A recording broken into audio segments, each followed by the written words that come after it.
United States. I had teachers that could be fired between weekends that I was teaching with them.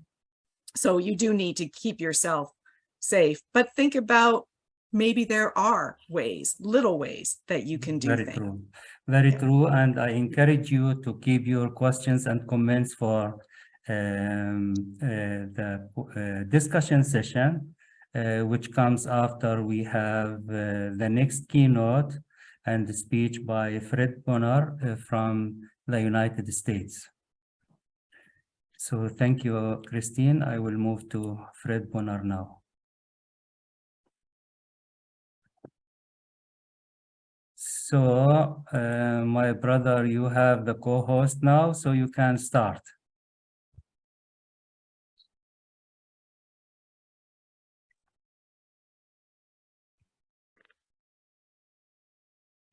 We have to unmute. Wait a little bit. Yes. There we go. Okay, can you hear me now?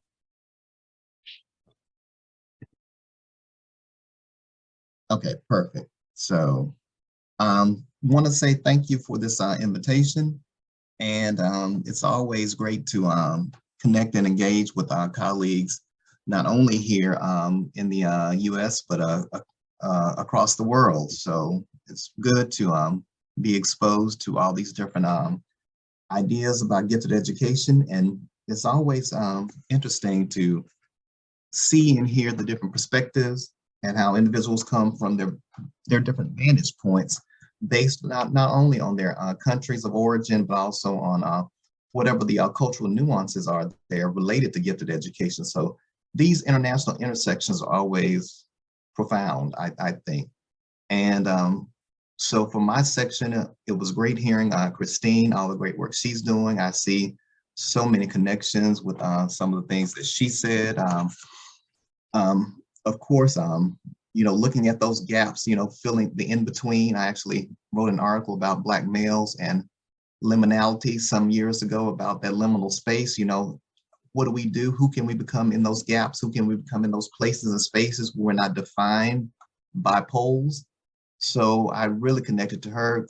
Connie and I always connect, given some of the great stuff that she's doing there in Kansas and having experiences in Texas. So she very well understands some of the things that I'm dealing with by way of gifted education, particularly for the underserved populations that I focus on.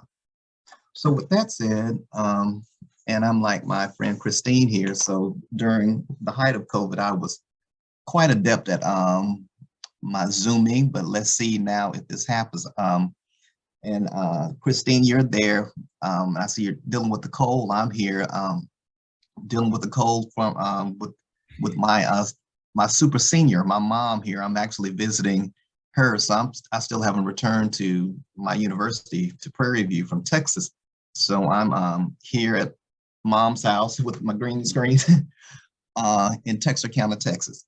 So let me see here if I can share my screen and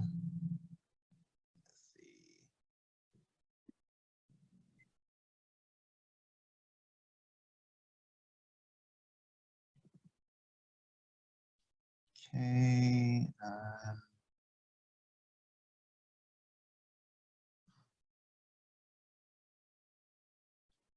Here we go.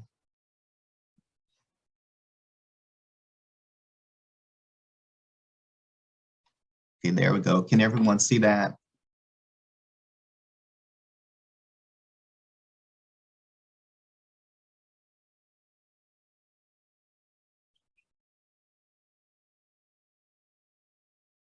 Okay, can everyone see the screen? We see both, the first one and the second one. Oh, let's see here. Let me see if I can just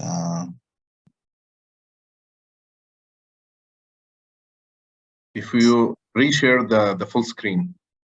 Okay.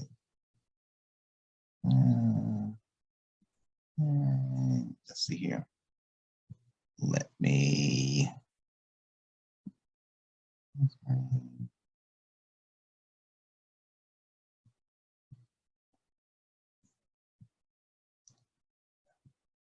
Okay, is that better? Are you still seeing two?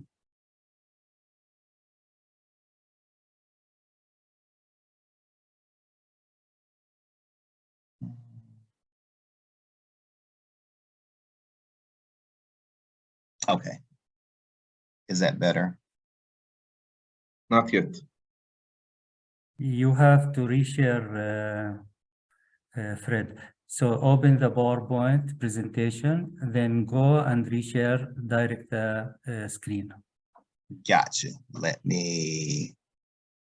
Let's see here. There we go.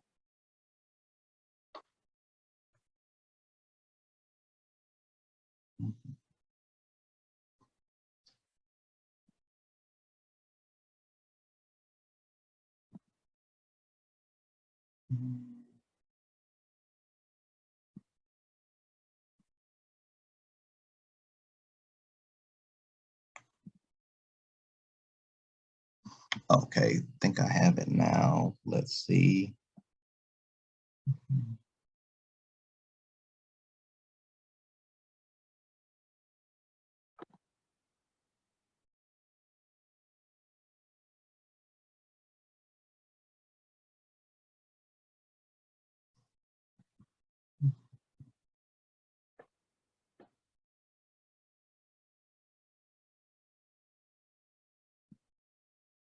You know, Fred, you go out, you close the share screen, open Okay. first your presentation, then go down, share screen, Okay, share screen. Let's then see. click on the presentation. Is that Yes. it? Can you see it now? Yes, Yes. perfect. Okay, good deal. There we go. Okay, so let me go back one. Okay, so this presentation is building on resilience, models and frameworks of Black male success. And since the title got a little long, I cut out across the P20 pipeline. So that is the entire subtitle is models and success, models and frameworks of Black male success across the P20 pipeline. And what is the P20 pipeline? The P20 pipeline is a focus on the experiences of Black males from in the United States, pre-kindergarten, all the way through college, graduate, and professional school. And the reason that we say that, and typically in the US, we talk about P12 or K12, and then we go on to talk about once you graduate from high school, 12th grade, then you move into post-secondary education, into college, and then into graduate school, medical school, law school, professional school, and so forth and so on. So what I have tried to unpack is that if we really are going to make and affect change for Black males in particular, and most of my research focuses on the experiences of high achieving, academically gifted and talented African-American males. So my argument is that we're never really going to affect change for this population unless we focus on what the issues are across the educational continuum. And so that is from pre-kindergarten all the way through graduate and professional school. Hence, Black male success frameworks and models across that continuum. So that has been the focus of my research and scholarship since the very beginning, the inception. My research started back during my graduate school experience, actually. I enrolled in a course when I was a master's student at Baylor University, and that was with Dr. Susan Johnson, so former professor, mentor, and went on to finish my doctoral program at the University of Arkansas. And Dr. Marcia Imbo was another professor, and she and Dr. Johnson kind of tag team on me and made sure that I continued the work focusing on high achieving, academically gifted African-American male populations. So hence I completed my dissertation studies focused on the experiences of academically gifted African-American males in the historically Black college and university context. And as you might hear in the news now, that particular higher education institutional type, the HBCU, historically Black college and university. So without a long historical spiel about HBCUs, in the United States, we have a category of institutions that were created to provide access and opportunity for Black Americans going back to a time when there was segregation, when there was Jim Crow, where there were not opportunities for Black people in the United States to attend college. So this institutional type was born and created to educate African Americans, educate Black Americans, many who were coming right out of slavery, giving them opportunities. Hence, we have historically Black colleges and universities, HBCUs. And in the United States, the longstanding tradition, of course, we've always had from the very inception of higher education in this country, Harvard University. We've always had PWIs, predominantly white institutions. So if you juxtapose the experiences of students, particularly Black students, and particularly academically gifted and talented Black students, and particularly males, I wanted to know, what were these two institutional types doing to support and foster the gifts and talents of these Black male collegians? So my dissertation was basically looking at which institutional context was more successful at cultivating giftedness among African-American male populations, gifted African-American male populations, HBCUs, historical Black colleges, or predominantly white institutions. So I'll take you back to way back to 1997 with that doctorate, but flash forward to all these days forward.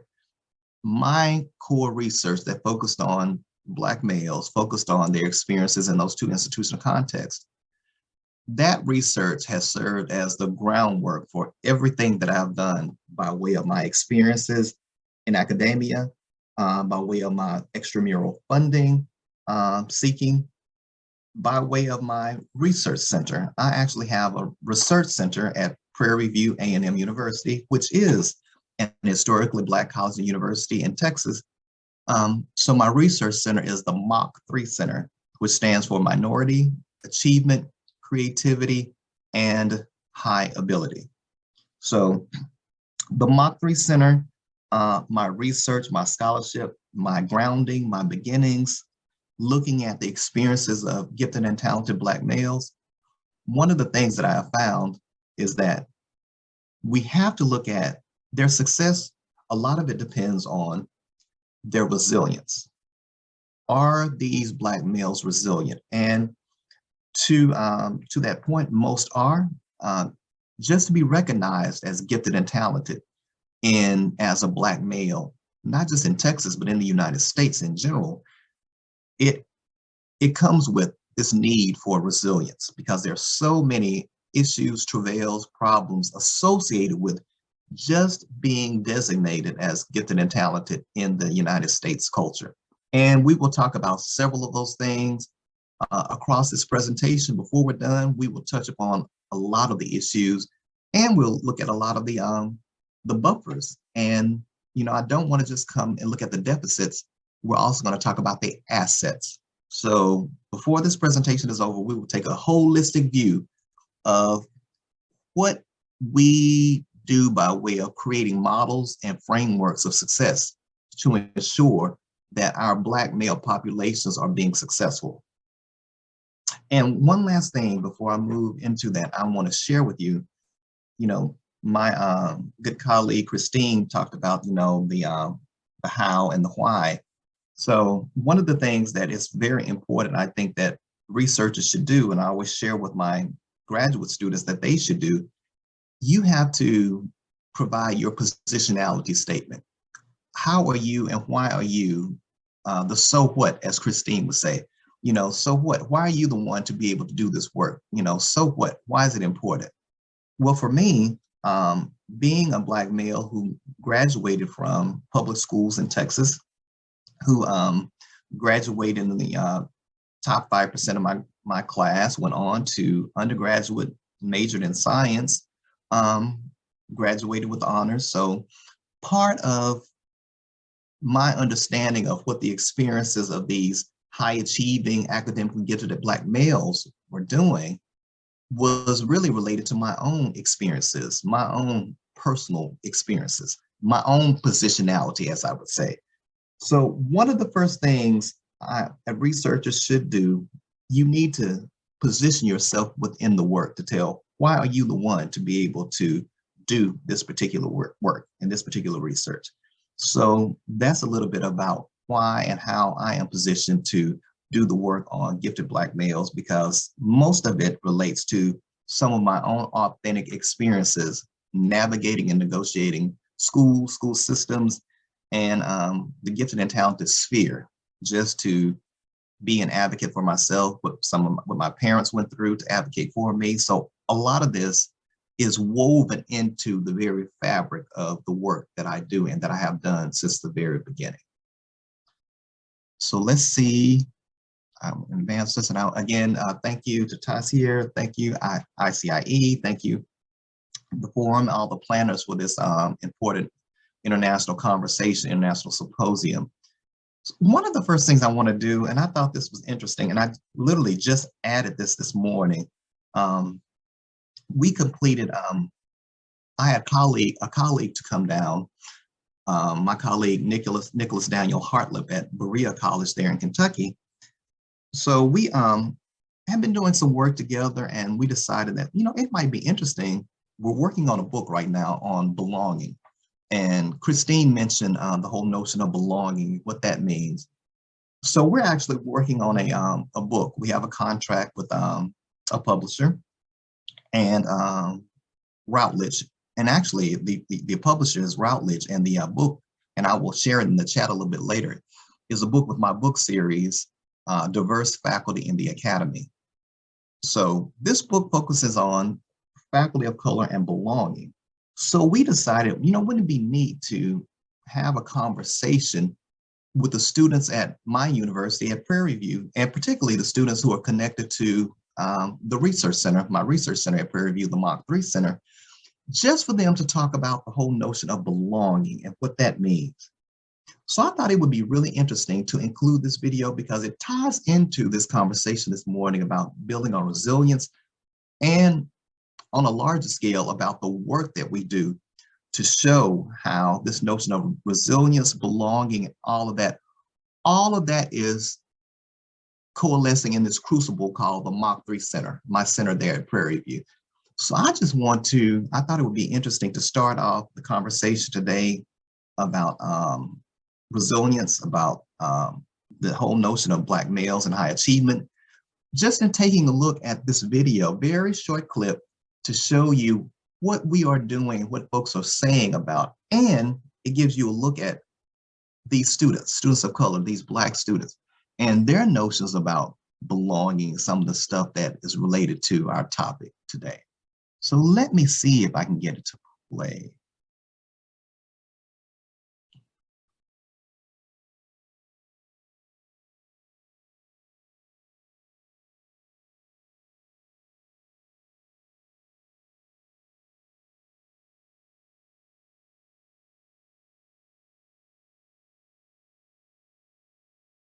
Oh, I think I might have to share the sound. Let's see.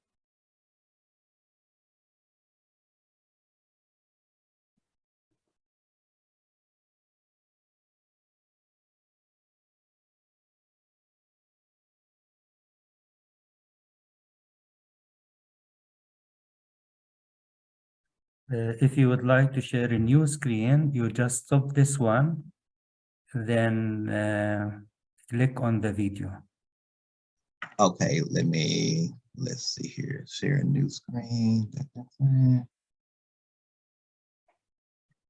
And make sure that you press share the sound in the bottom of the screen once you share.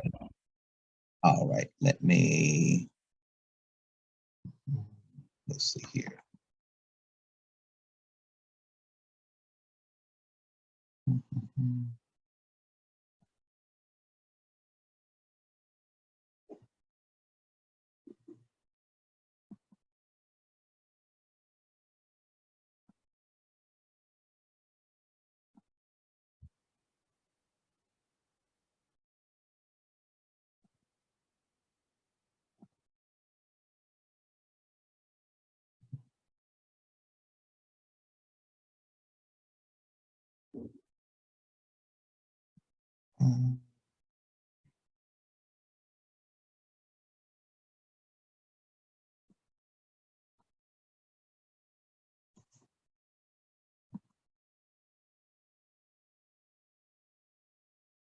Okay, now open the video.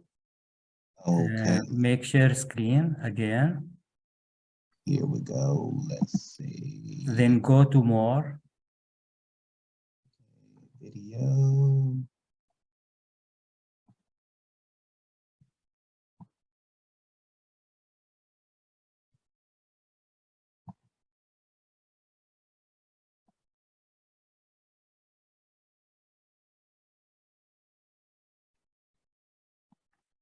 Okay, there we go.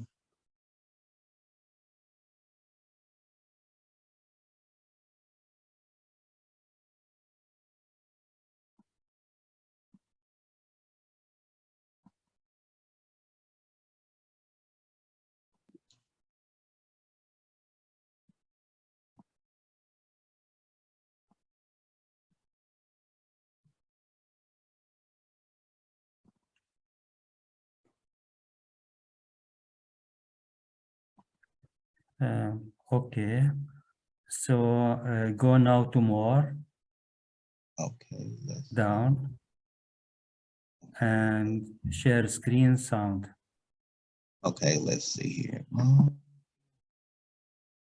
Yes.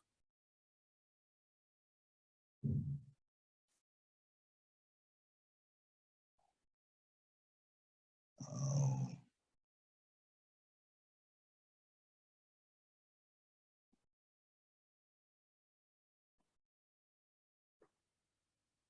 okay. Let's see.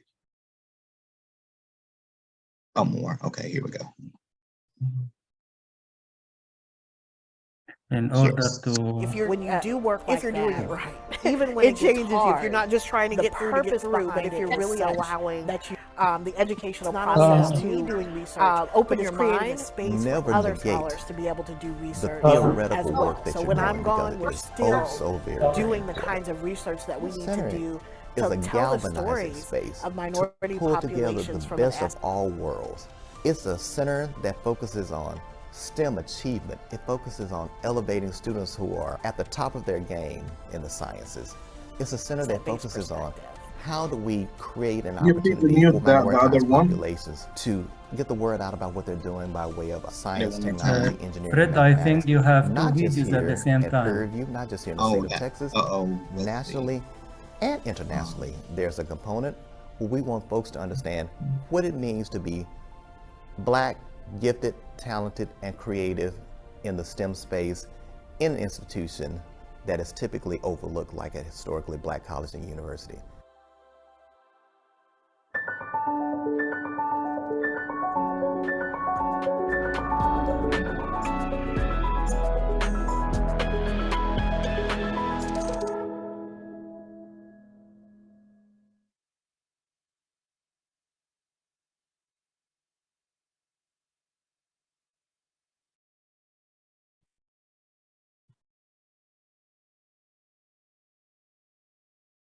Okay, now you are out of the screen share. Okay, let's see.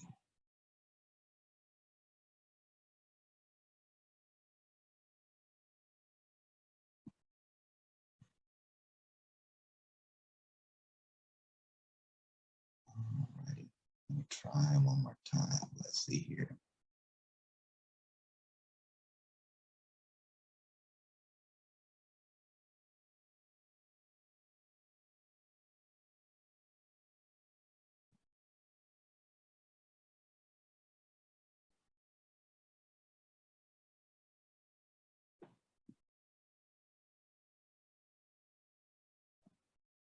So until Fred manage the next part.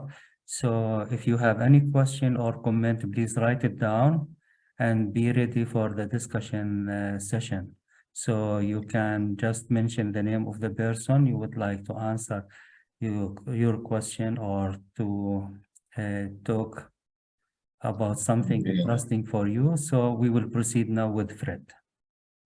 And what I will do is I will share the video in the chat box so everyone can actually watch it. Let's see Thank you. here. Yes. Let me get back to, Okay, get back to Resi.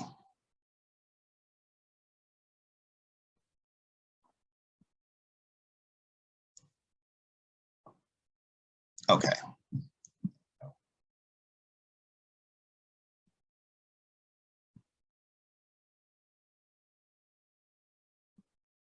All righty. Now, are we back to the Prezi? Can you see it?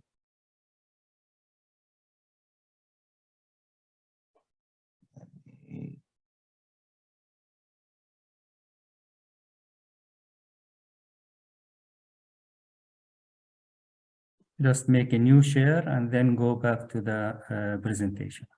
Okay, let's see here.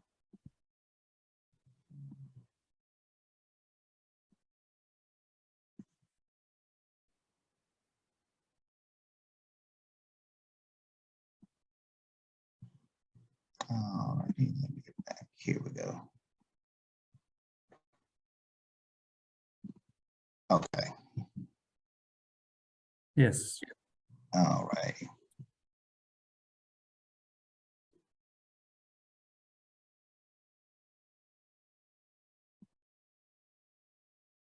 All right, here we go. So this presentation, so I will share again the video. I will drop in the chat box for everyone to take a peek at their leisure.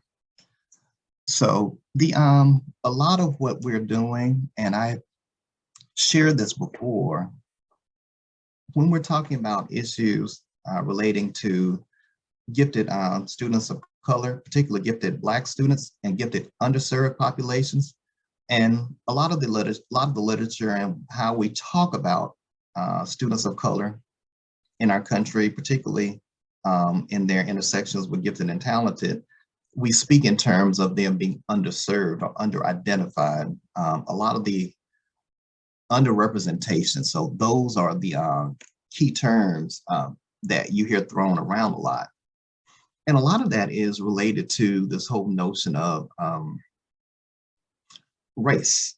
And at the bottom of race, at the core of race, is a notion of color differences, Black, white, brown, as we say for our Hispanic populations.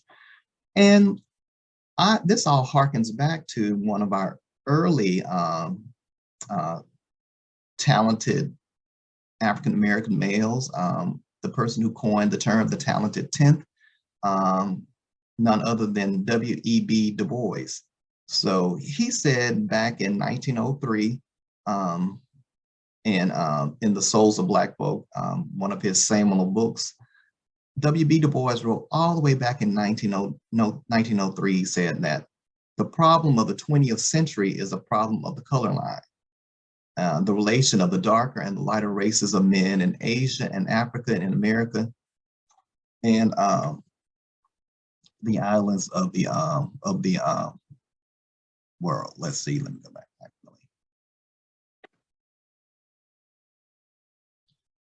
And so as we look at what Du Bois said, I think that, flash forward to a very contemporary context, we're seeing some of the very same issues, some of the very same problems related to race and race relations.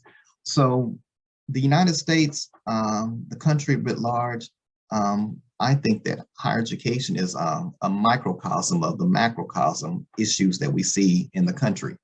And one of the most pervasive problems being issues related to race and race relations. So, and I love this picture of W.B. Du Bois, so I just always put it up there because I think it really, his picture, his countenance, very stern, very, very solemn. It's just like, I see those eyes, it's just piercing. And what he said, what he embodied for, not only for the race, but for the country, and actually being one of the forerunners of the field of sociology, particularly sociology from a Black perspective. Some of his landmark books, some of his landmark works, considered one of the quintessential sociological studies is his ethnographic work that he did in the Philadelphia Negro, and some of his other tomes, The Souls of Black Folk, have been part and parcel to how the culture has defined itself, how we look at race relations, and how we've had these internecine conversations about what race means juxtaposed to social class. Okay. All right.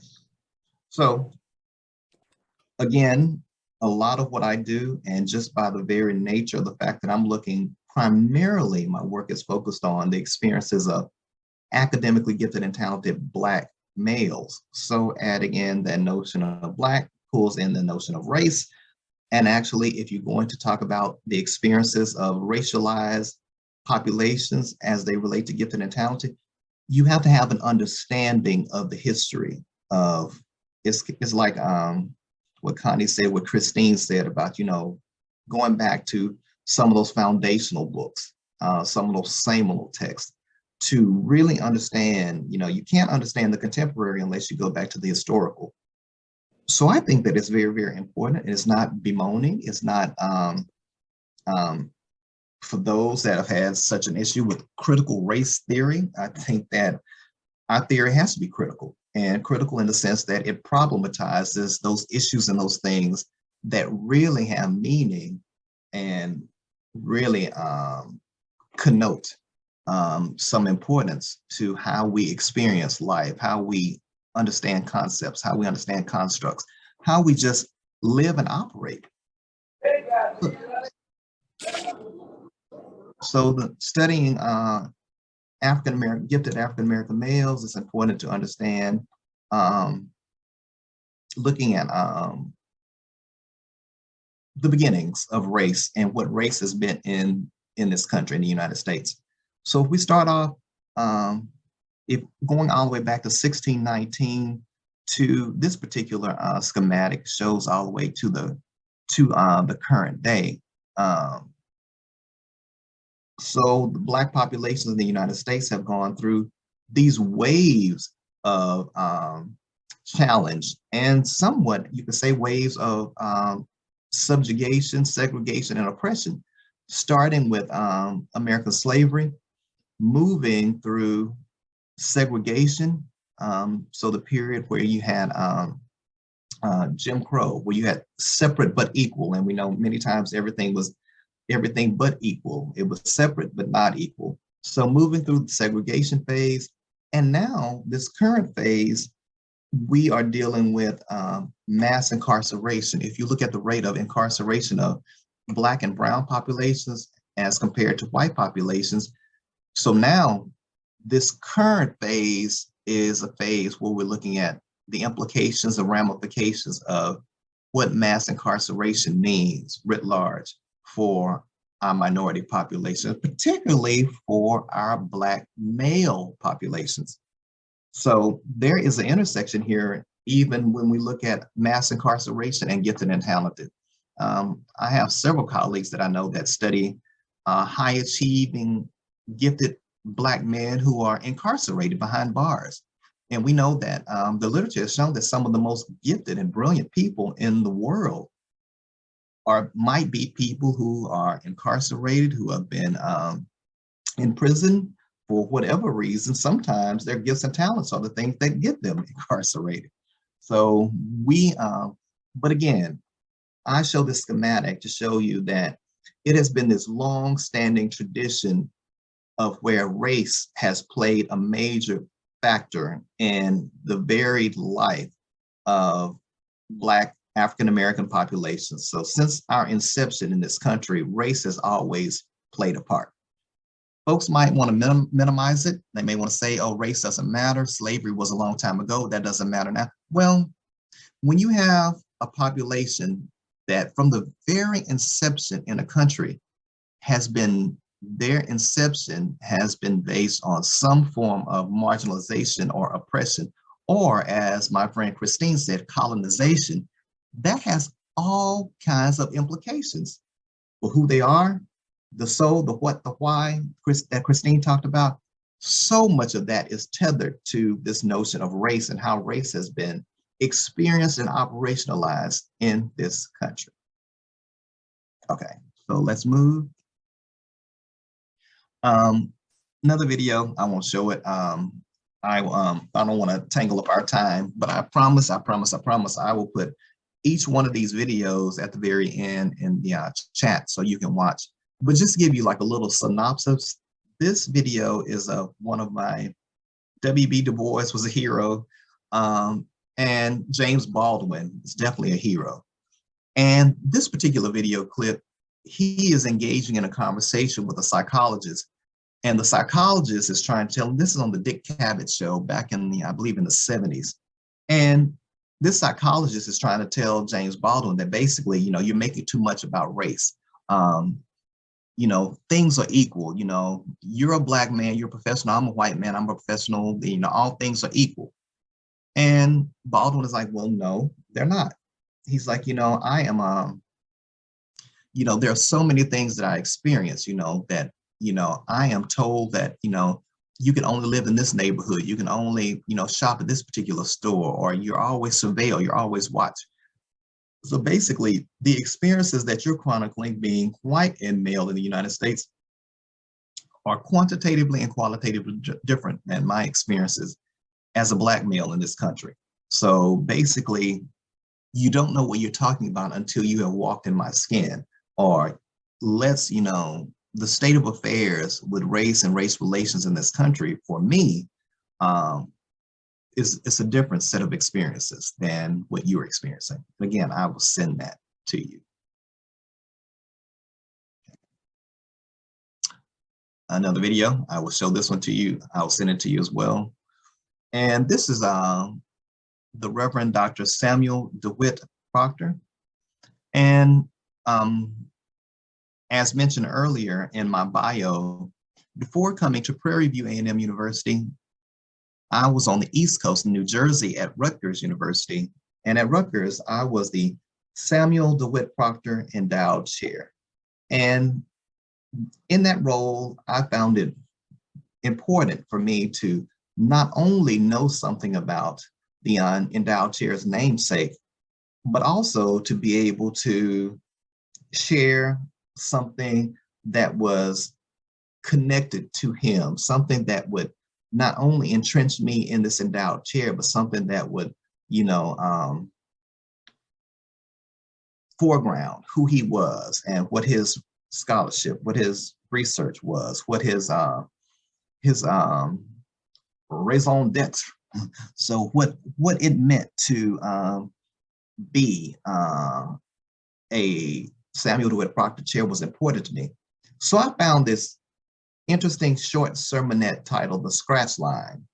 And in this sermonette, Dr. Proctor talks about how he was born into a family, how he had a grandmother who was a slave in Chesterfield County in the 1800s, how he was born to a father and a mother who were both college educated. So he said he had, you know, books in the home. He said he was an advanced kid. He was never in, he skipped the 3rd grade, the 5th grade, the 7th grade. He never was in, you know, those grades. Everything happening for him. He said, all these things smiling on me. I went to college at 15 on a scholarship. He said, I had all these wonderful things and my buddies up the street had none of that. So he said, so it is important for us for those of us who have inherited blessings and benefits, to turn around to help those who have inherited deficits.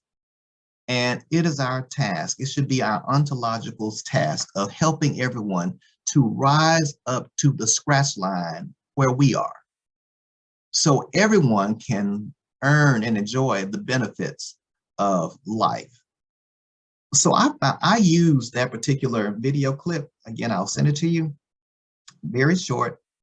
But I use that clip as kind of like my bellwether, for lack of a better expression, to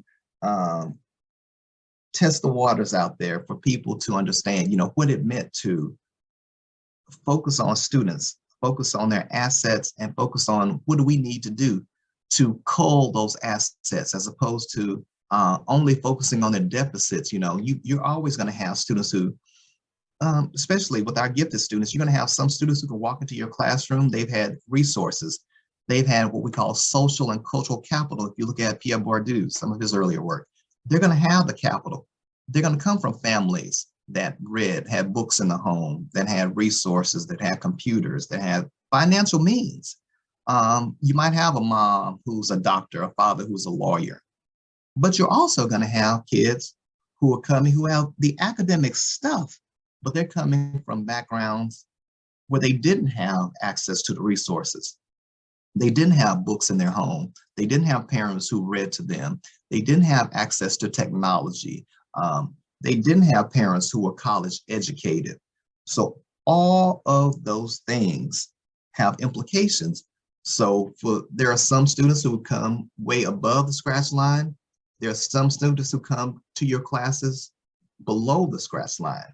But what Proctor said is it's our goal to get everyone up to the scratch line, so everyone has a fair chance of moving forward to earn and enjoy all of the benefits.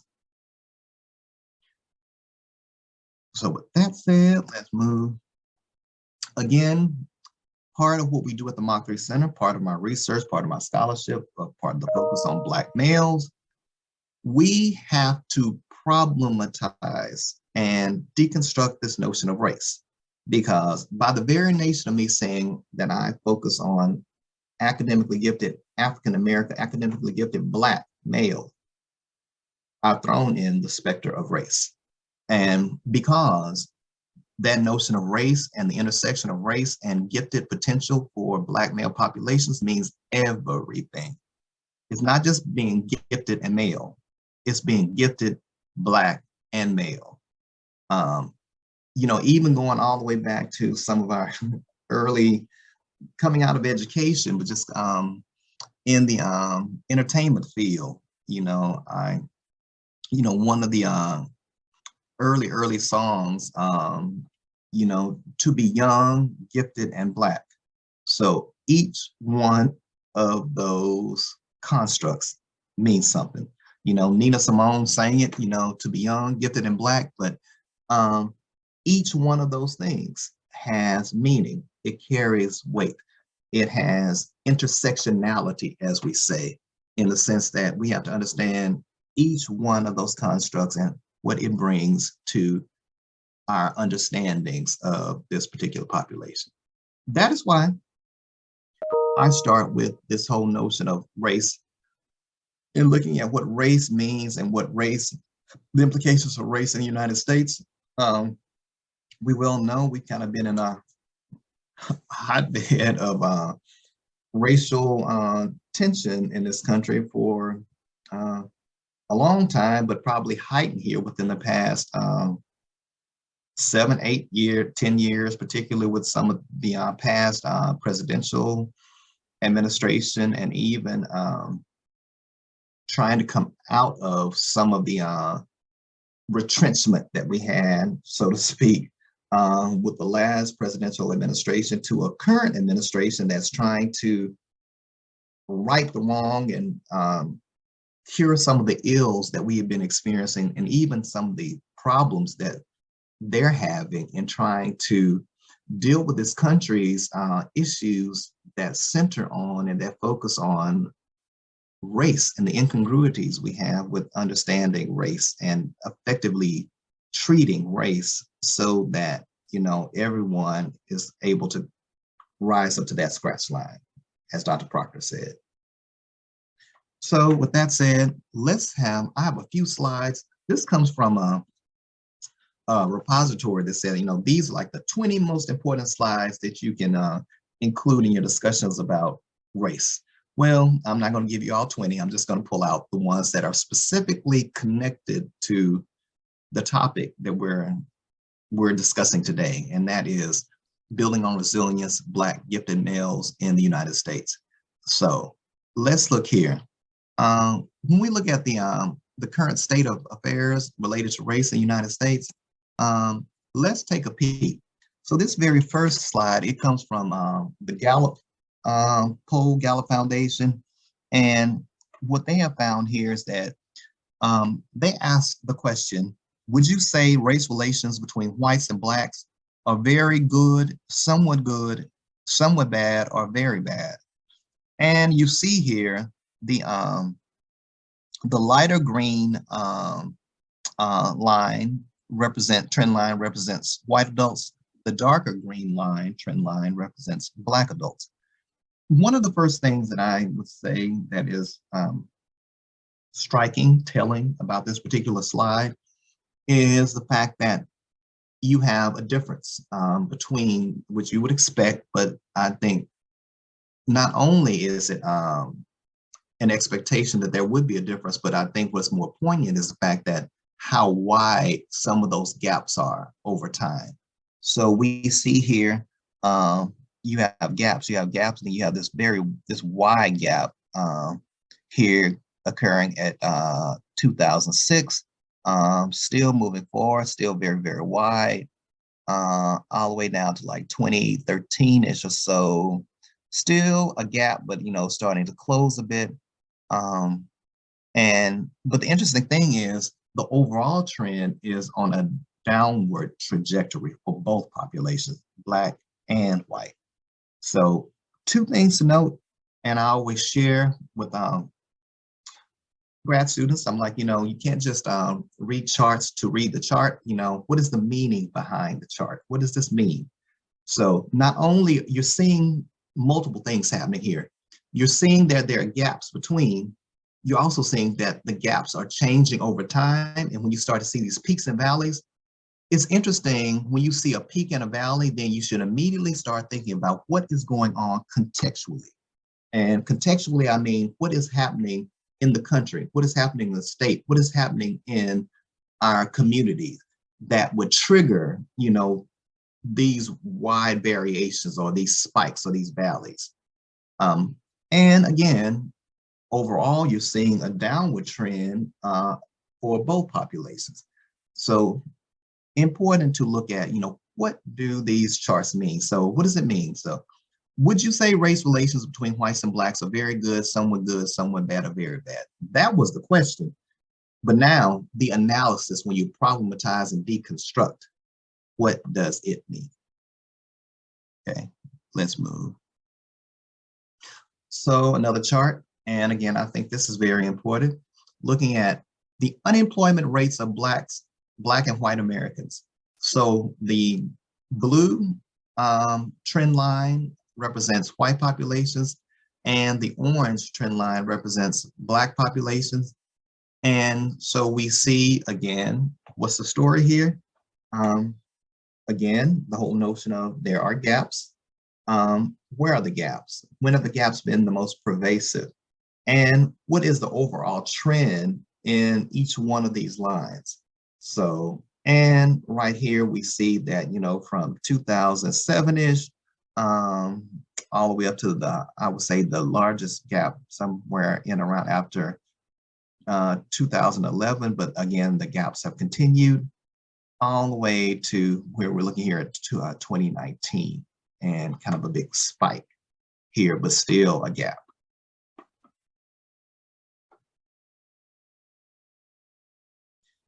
Another important, so as we look at socioeconomic status, and we look at the wage gap, a lot of our Black intelligentsia, a lot of the Black intellectuals, particularly those who are heading up organizations, foundations, movements, you see that there is a huge discussion now about Black wealth, the gap between Black wealth, white wealth. One of our African-American icons in this country, Byron Allen, he just had the inaugural convening of his griot foundation, or griot. It was, well, the event was called the griot event, and basically he had a lot of these Black thought leaders, particularly Black thought leaders from the economic sphere. And one of the, I was really moving to listen to Robert Smith, the African-American male, the philanthropist, billionaire out of Austin, Texas, for him to talk about. He was the African-American male that gave all the funding to Morehouse College and has done several things across the country. And another one of the speakers was, his last name is Peebles. I think I forgot his first name, but Mr. Peebles, he is a developer and I believe he's in Chicago. And it was interesting to see, listen to his discussion about Black wealth and white wealth. And he basically charted and showed how the gaps between Blacks and whites, particularly those who are the upper echelon as far as financial status, and also how much funding goes to like white-owned companies, corporations, developers versus Black corporations and developers.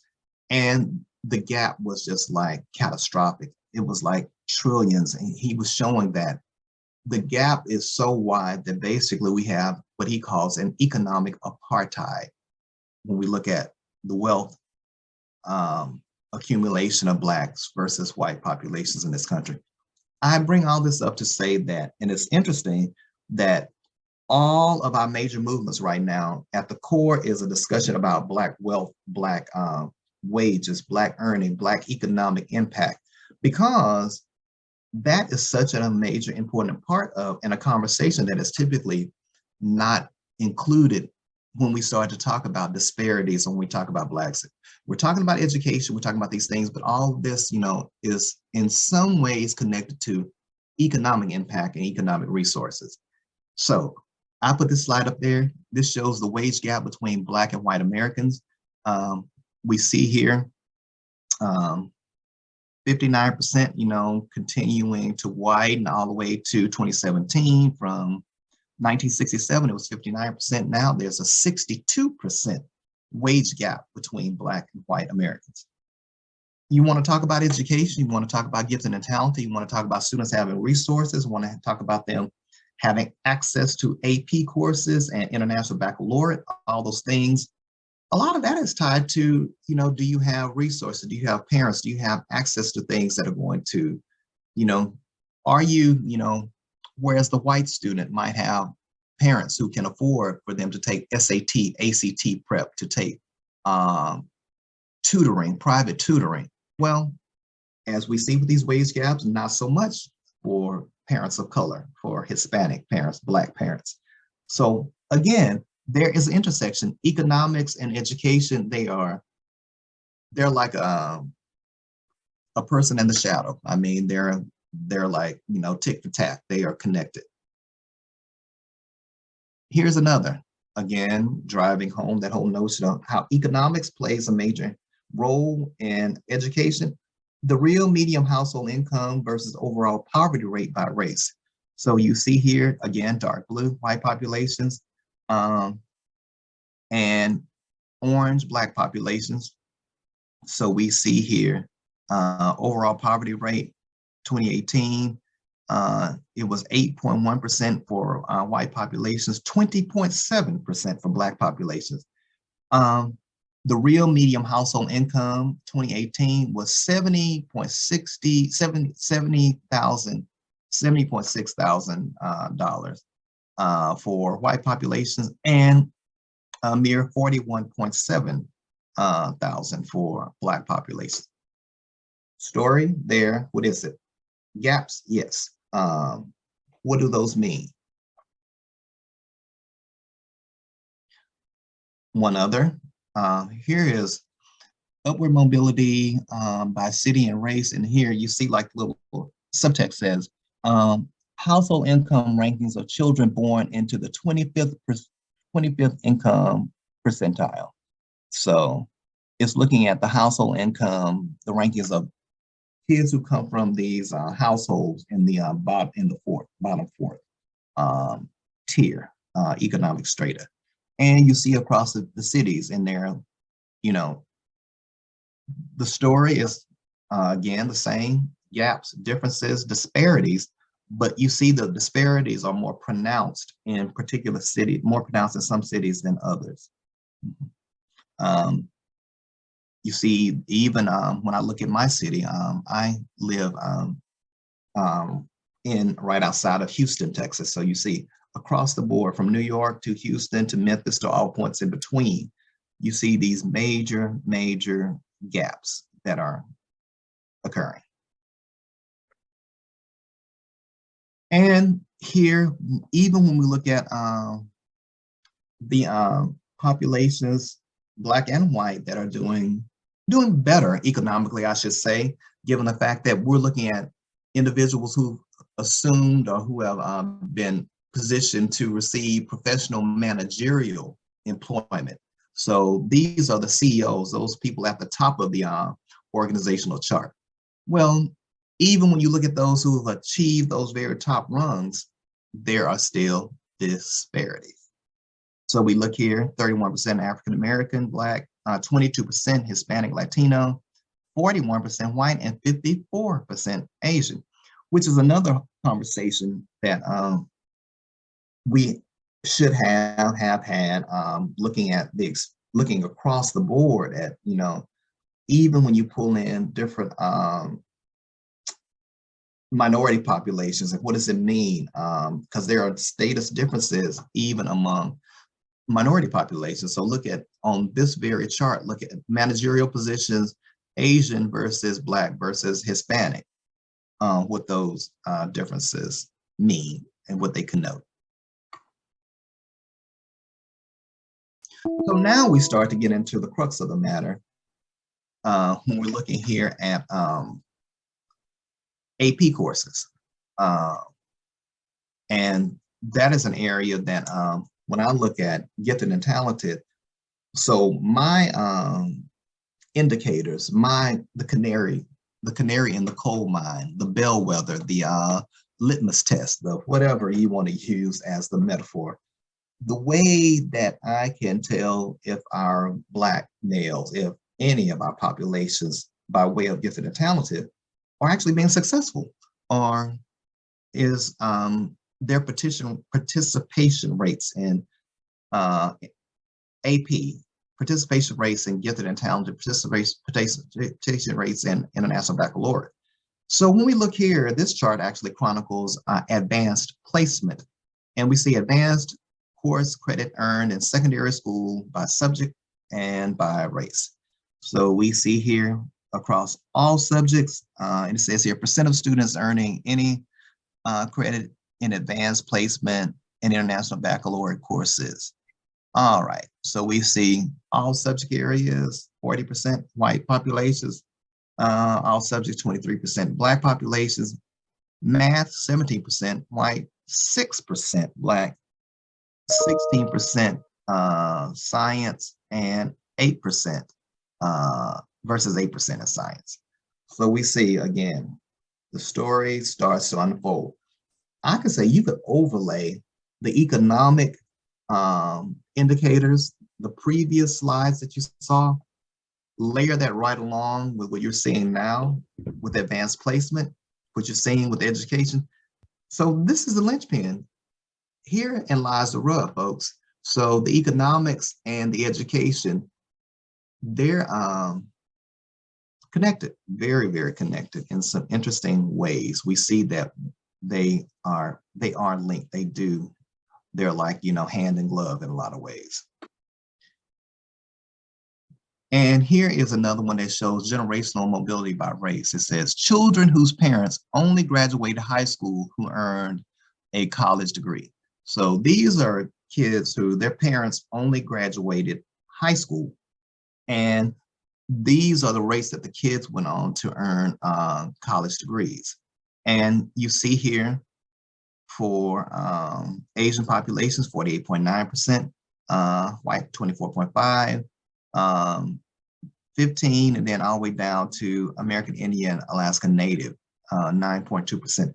This particular slide is telling because it says that, for Asian and white populations, even though, those numbers are not, particularly for white populations, not that great, but still, you still have roughly 25% of these of white students go on to receive a college degree, whether, even if their parents only got a high school diploma.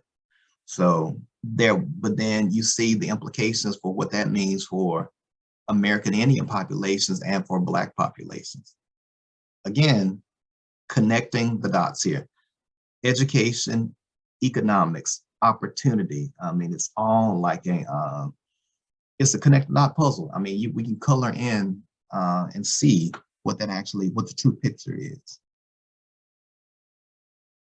And here is, again, driving home that whole notion of connection to education. Here's the college attainment of Black and white Americans. So again, the story is, look at the gaps. Look at the differences here. 35.2% white populations, 25.2% Black populations. And over time, we see that all the way back to 1964 to the present, I mean, we've always had gaps. And now it seems like the gaps are wider, even though the college attainment, the trend is going up, but the gap is getting wider. So what does that mean? That's a narrative and that's a story. And I have seen articles where, oh, well, there are more African-American males who are going off to college. There are more Hispanic males going off to college. Well, going off to college, but then again, what about that attainment of the degree? So going off to college doesn't necessarily mean that they completed college. We know that there is a retention and a persistence problem for Black and brown populations, and for a whole lack of a better discussion, there's a lot of information out about those reasons why Black and brown males they don't persist or they're not retained in higher education. And many of those things associated with notions of race and marginalization, oppression. And one of my favorite theorists is William Sedlacek. He did work University of Maryland years ago. And Sedlacek, he basically popularized this term called non-cognitive variables. So non-cognitive variables. And what Sedlacek found with his research is that the majority of Black students that he was studying, he studied, hundreds, thousands of Black students just to look at their collegiate experiences. And what he found was that Black students, by and large, many of them were dropping out, stopping out, not being successful, not being retained, not continuing, not completing their degrees. It had nothing to do with their intellectual capital. It had nothing to do with their intellectual abilities. Because when you look at it, this Black student got into the University of Maryland, got into Stanford, got into Harvard, just like the white student.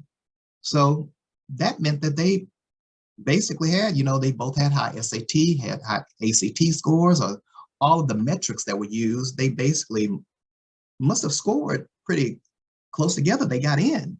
But for whatever reason, the Black students were falling out. So if it's not the cognitive, if it's not their intellectual ability, if it's not their smarts, what is it? So that's what Sedlacek found. He found that there are all these non-cognitive variables that impact Black and brown students. Non-cognitive variables like not having a peer group to study with, not having a professor who's concerned about that student's well-being, not having an environment where they feel like there are people who support me, who look like me, who care about me, not having, so many of things, having pressures, the student who comes in, the minority student who comes in from a very impoverished background. So that student might be in college still sending money home and still supporting the family at home, whereas the white student might have come in with parents who were of higher socioeconomic status, who could afford to send the kid to college. So the kid didn't have, Well, here's an example. So the literature shows that the majority of Black and brown college students, they have to work. They have to work through their 4 years of college. So they're balancing working, many of them, a full-time job and being a college student. Not saying that there are a lot of white students that work as well, but to the degree that Black and brown students work, I mean, it's not as significant a factor for that population as Black population. These are all non-cognitive variables that impact and that have some influence on the academic experience.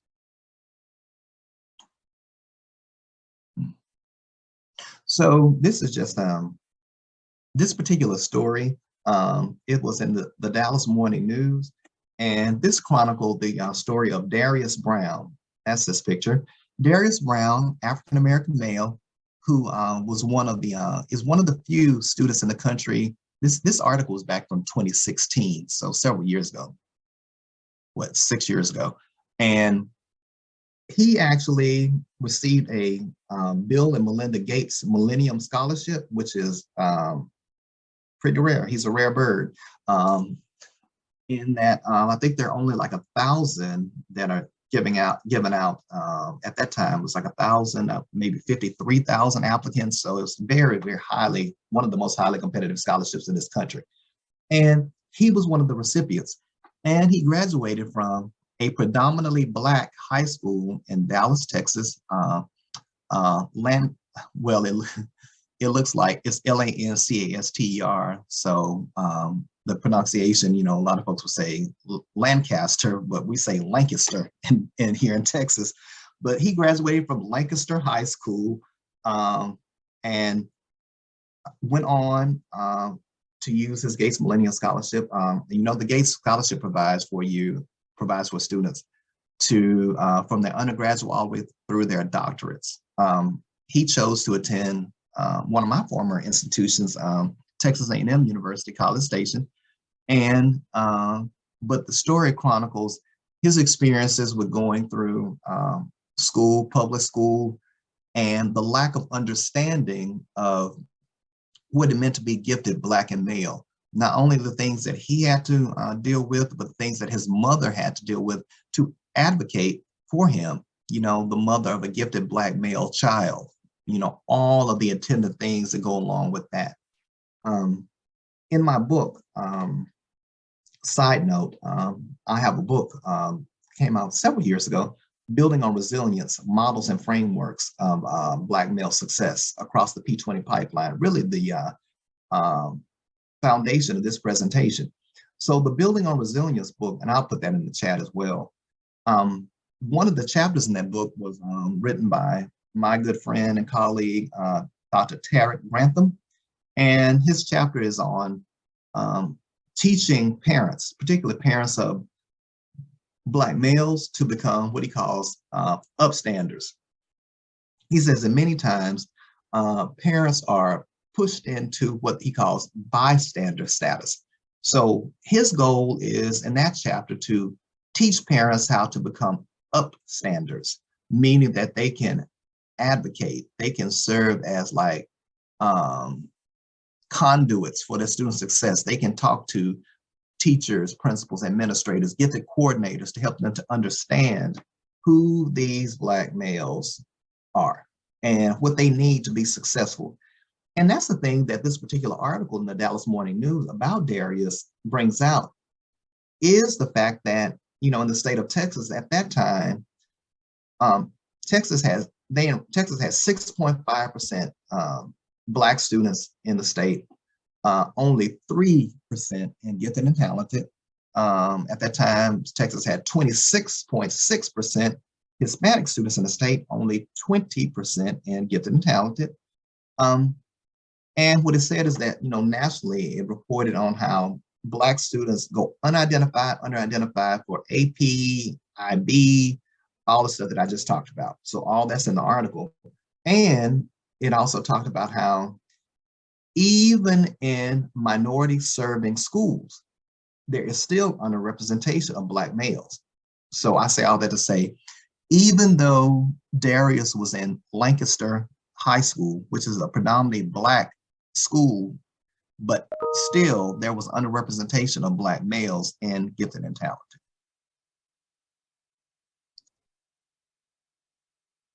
So 2 minutes. say it again. We have 2 to 3 minutes. Okay, perfect, perfect. So really quickly, just want to show you this particular slide when I'm out working with schools and school districts.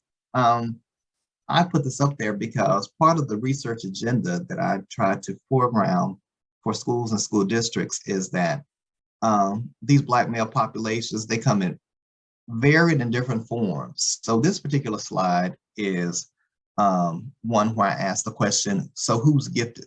So just looking at these pictures, who would you say on this picture is gifted? And many times, the reason I put that out there is that we make these assumptions that we can identify who's gifted and talented just by looking at their pictures. So phenotype, you know, does the African-American male who's there in the picture sagging with the gold chain, could he be gifted? Is he gifted? Or the Black males that look like they're incarcerated, are they gifted? Well, could be. I wanted to know, you know, what is it that brings out the resilience and what makes a African-American male manifest his gifts and talents who comes from that particular socioeconomic status, that particular background, that particular experience, but he's still sitting in your physics class with a 99.9 average. And very quickly, when you get an opportunity, I will send you, here's another link that I will pass on to you. It comes from the SHOT report. If any of you are interested in doing research and more work on Black males, I would encourage you to go to the SHOT Foundation, SCHOTT. They put out what they call the Black Brown report, Black Boys report, every 3 years. And it is a free resource and it gives you a lot of good information on these populations. Okay. One of the major issues that we have to talk about whenever we're doing this work is diversity, equity, inclusion. And this particular Venn diagram comes from an article that I read that talks about how we miss the fourth base. It's diversity, equity, inclusion, and belonging. So the article says that if you think of DEI, diversity, equity, inclusion, if you do all those things the right way, then they should all coalesce into this whole notion of belonging. Christine alluded to that earlier. We have to think about what it means to belong. And for our gifted Black males, I just wanted to put this up there. Been a lot of research. We see nationwide approximately 13% of elementary students from high-income families are enrolled in gifted and talented, just 2% from low-income families. That ties into the conversation that we had a little bit earlier about resources and what that means. And I'm going to move us forward. So there are 3 primary reasons that gifted Black males go unidentified or under-identified for gifted and talented. One being lack of teacher referrals, teacher nominations is another way of saying that. Number 2, poor test performance. And 3, choice. And what I mean by choice, students choose, many of them, particularly Black males, will choose, Black and brown males, choose not to manifest, choose not to show their gifts and talents, because by showing that I'm gifted and talented, there's an opportunity cost, meaning that, you know, no one wants to hang out with me. No one wants to play basketball with me on the weekend. No one wants to be my friend because I'm in that egghead group down the hall where I don't relate to my friends anymore because I'm the smart one. And Donna Ford talks about the 7 symptoms of deficit thinking. I won't read these to you, but I'll just, when I share the information, you'll see that there are, she says, 7 reasons, you know, why we look at Black males, particularly our talented Black males, many times from this deficit perspective. So how do we move the conversation from deficits to looking at assets, what it means for them to be successful? And I will stop right there. Thank you so much, Fred, for this presentation or research-based presentation. And I think you raised many questions. So It is time to say on behalf of both institutions, the University of Riega and in particular Teachers Training College and the International Center for Innovation in Education. I would like to say thank you to all our presenters today, including Connie Phillips, Christine Boykohead, and Fred Bonner for this international symposium. And now I would like to open the platform for any comment or questions.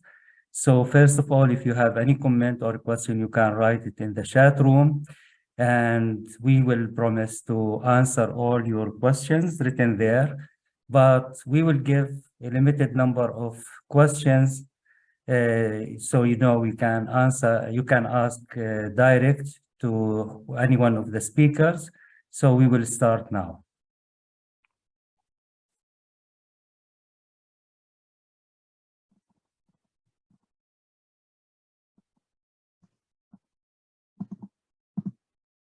So Fred, you can stop sharing. There we go. Thank you so much. So I will start some of the questions. Sorry.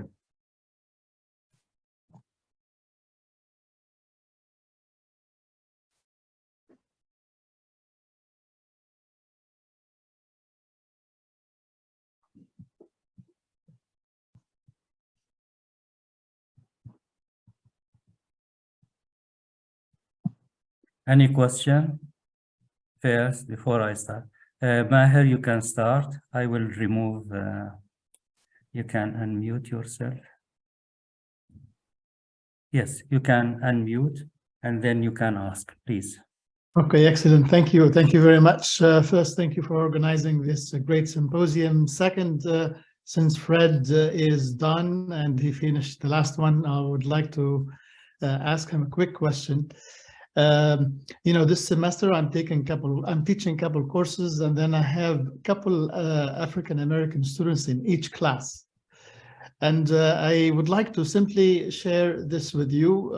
In each class, I have one excellent achiever academically and one at the bottom of everything. What can I make out of this? It's like, to me, it's like any other, you know, race, any other.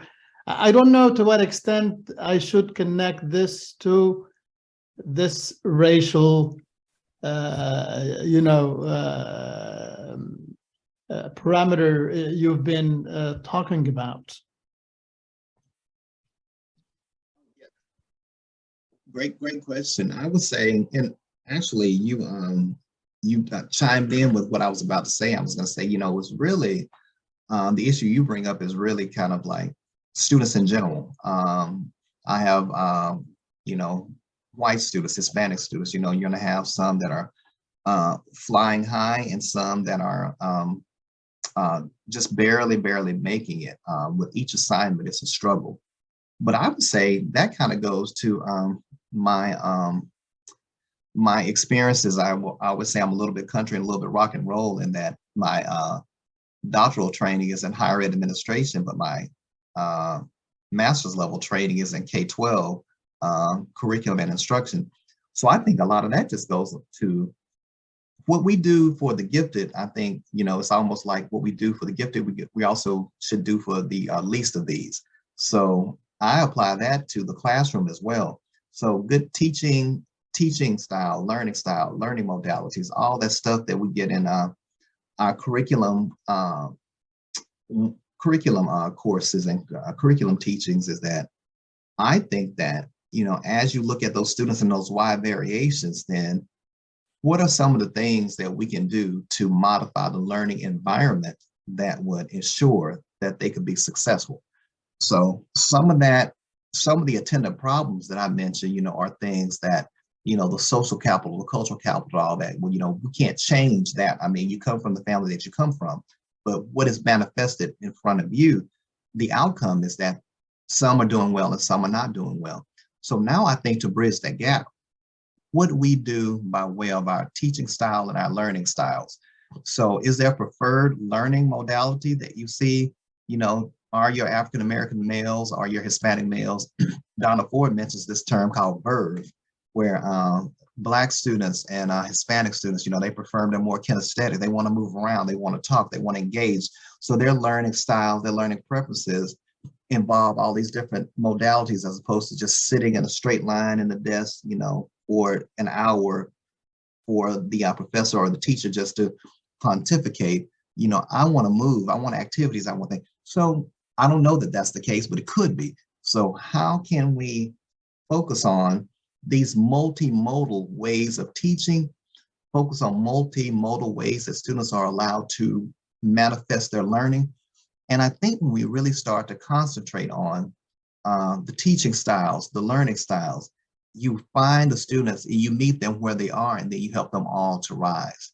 So that whole notion of I'm going to teach to the middle. If I teach this way, everybody should get it. Well, it doesn't work that way, because you have some beneath the scratch line. You have some students that come to your class.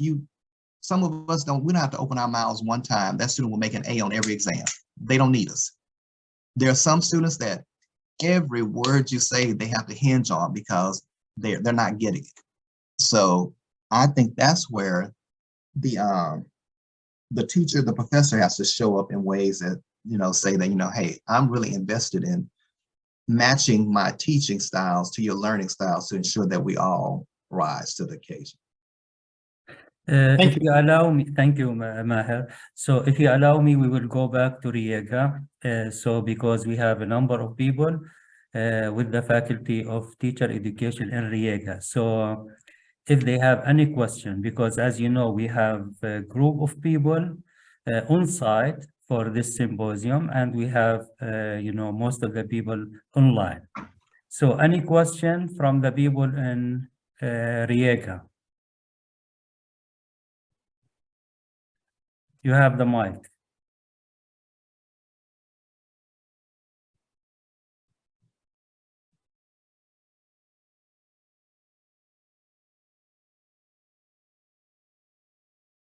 Seems no. We have also participants from a large number of countries today, and one of my friends now saying hello from University of Education in Schwäbisch Gmünd in Germany, of course. Hello from Egypt and so on. Vania Luca, Liliana Krenta. Okay, so from Morocco, from Kansas. Any other question or comment? Trevor, you are silent today.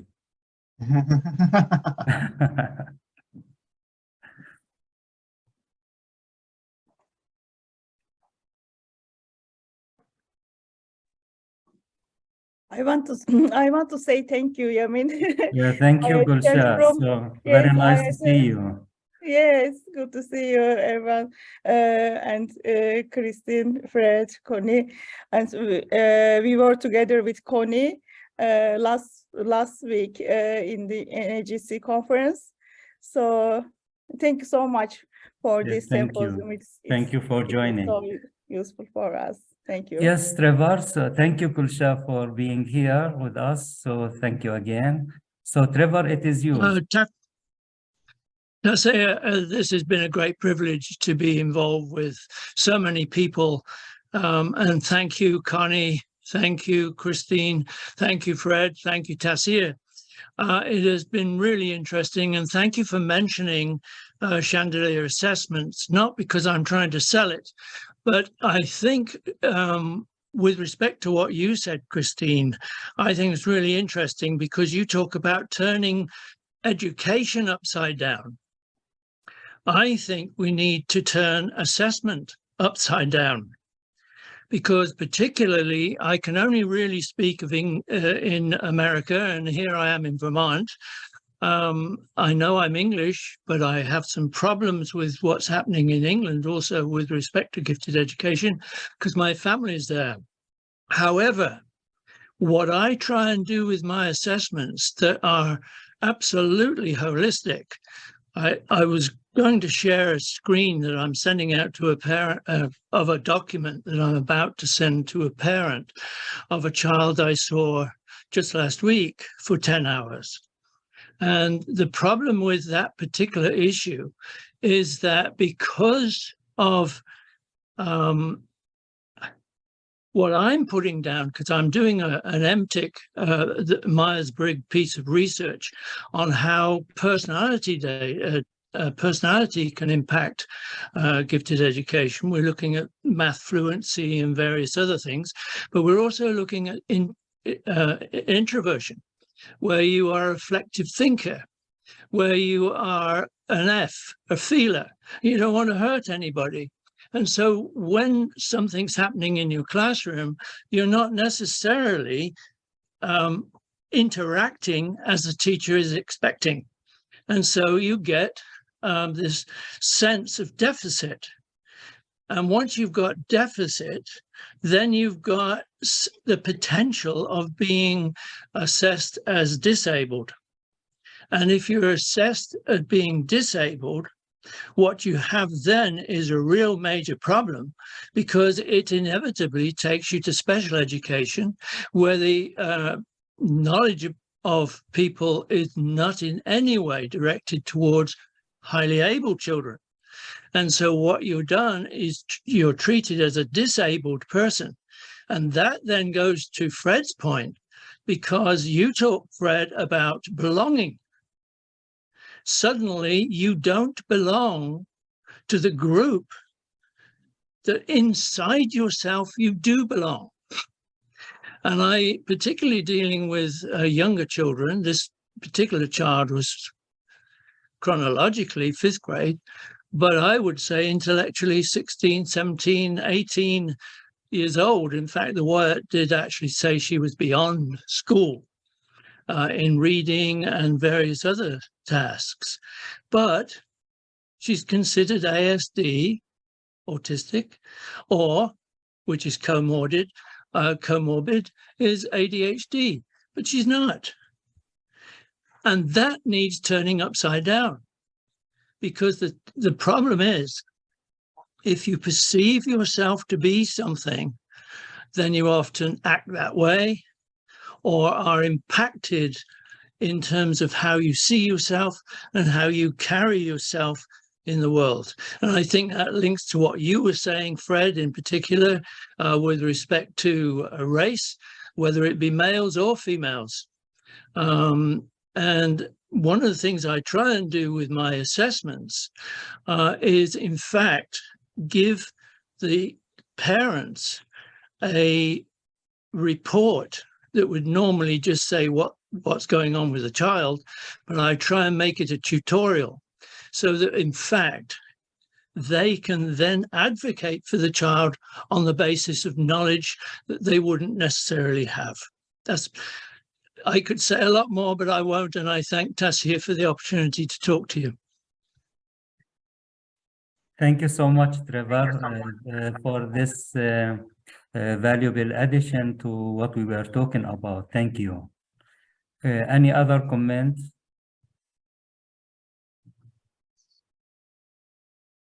Okay, if there is no comments and questions, so I would like to thank you so much after 3 hours of this international symposium, and we are looking forward to meeting with you again in the next event. Thank you and have a great evening.